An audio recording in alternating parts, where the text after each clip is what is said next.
What fan theory do you 100% accept as true? I have one of my own. Buffy's mother Joyce's brain aneurysm occurred indirectly because of Dawn. Not through magic or anything directly supernatural.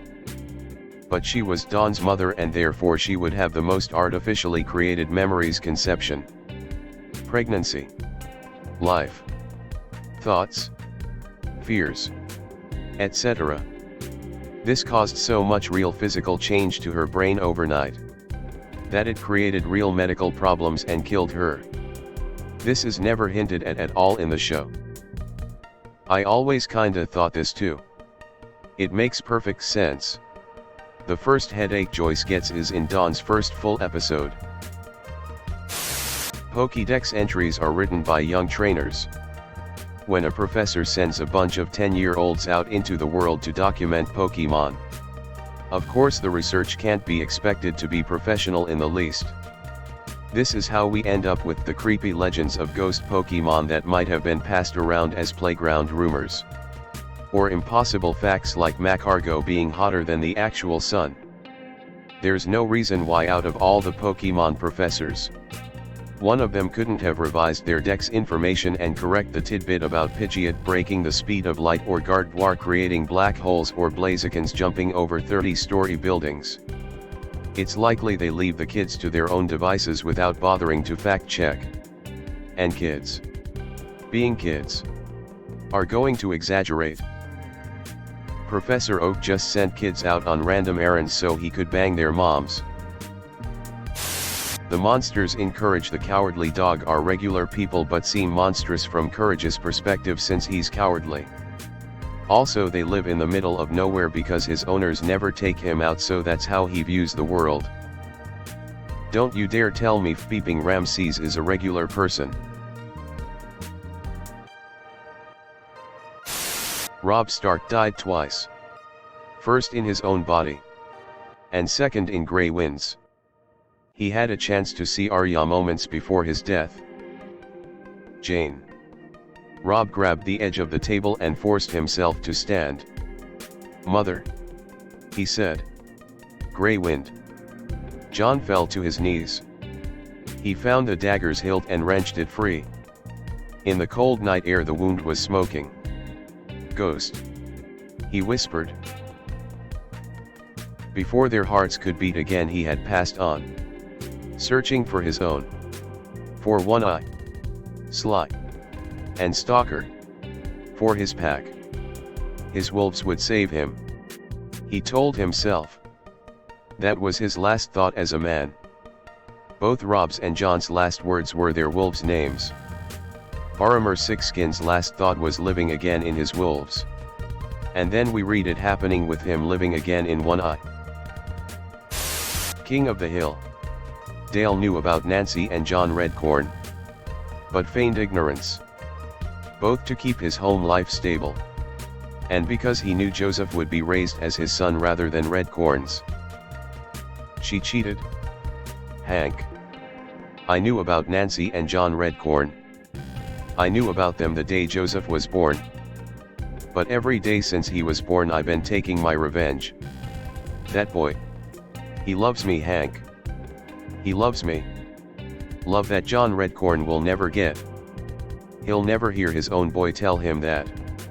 Joseph will go to his grave loving me and never so much as looking in Jon Redcorn's direction. His children. His grandchildren.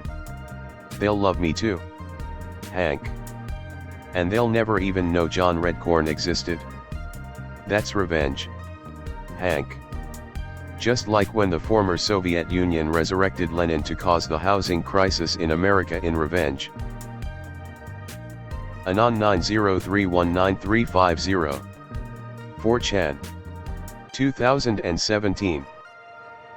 I read this in his voice. Amazing. Not sure if this counts, but Donkey from Shrek being one of the kids from Pinocchio who turned into a donkey is pretty mind-blowing.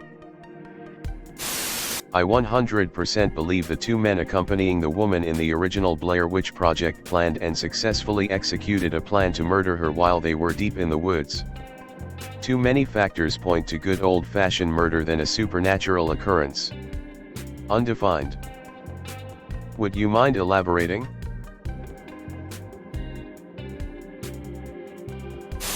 Ed from Ed, Edd n Eddy is mentally stunted.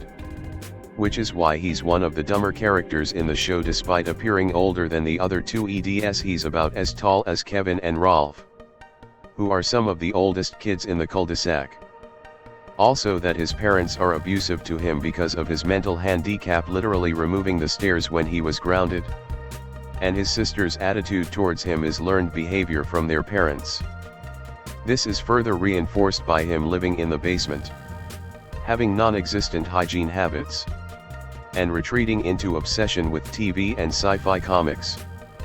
In fact, the other two EDs come from troubled homes as well, which is why they're social outcasts in the cul-de-sac.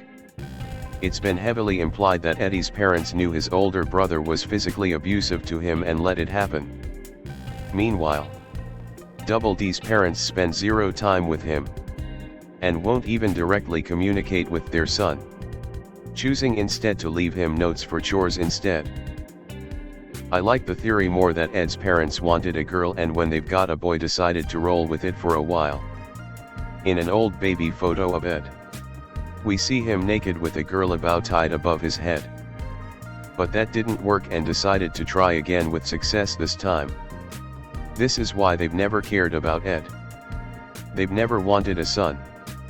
In the school report episode we hear Ed describe what would happen if his parents found out. The school would tell Sarah. Sarah would tell Mom. Mom would tell Dad. And Dad would just stay on the couch and watch TV. It seems Ed really loves his parents. And the love is not returned. In the grounded episode, Ed is willing to accept his punishment, no matter how cruel it seems, because he loves his parents. He cares for Sarah because he loves her and doesn't want to disappoint his parent. In the episode in which Ed has a rock in his shoe, we see what would happen is Ed wouldn't care at all. Sarah threatens Ed, and all Ed does is yell back. The only authority Sarah has over Ed is the one he decides to give her. We can see that more in the episode when Sarah is sick and Ed is genuinely worried about her. I remember all of this, and never thought about it like this at all, but it sounds accurate. It's interesting how you can dig in psychologically so much with things that don't even appear to have depth until you start to dig a little. Willy Wonka knew what he was doing. There was no seat for Augustus aboard that boat. He knew Augustus Gloop would fall in there. Oh yeah, this is absolutely true.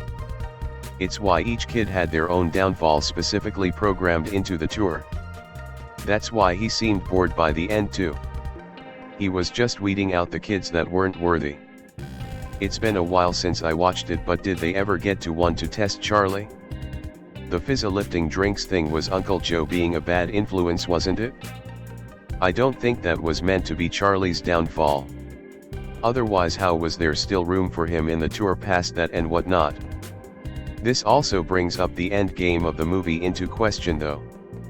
Was there a challenge meant for Charlie we didn't see, or was it actually just giving back the gobstopper? Slugworth was going to pay handsomely for it, so I assume if poor Charlie gave it back to Wonka that was him passing his test. The fizz-lifting drink just pissed off Wonka, I guess. That was never supposed to happen, I don't think. The fizz-lifting drinks thing was Uncle Joe being a bad influence, wasn't it?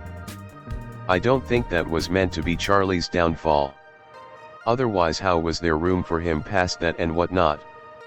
Charlie and Grandpa Joe don't even drink the fizz-lifting drinks in the book. It was added in the film.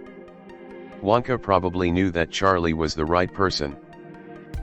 Charlie lived right near the factory. Wonka was probably spying on him the whole time. Undefined. This is also the nearest candy shop to the Wonka factory. And the owner grabs it off a shelf directly behind him where no customer could reach it. In the Broadway musical, it's implied that Wonka has been planning things for a long time and specifically intended for Charlie, who had a lot of ideas for new candy in the musical, to be the heir. since he owns and runs the candy store in the beginning. He's the shopkeeper who sings the opening song. Grandpa Joe also worked at the Wonka factory before his days of being a lazy asshole. Sean Connery John Patrick Mason in The Rock was actually 007 who was captured while conducting espionage in the USA after the events of the last Bond film with Connery.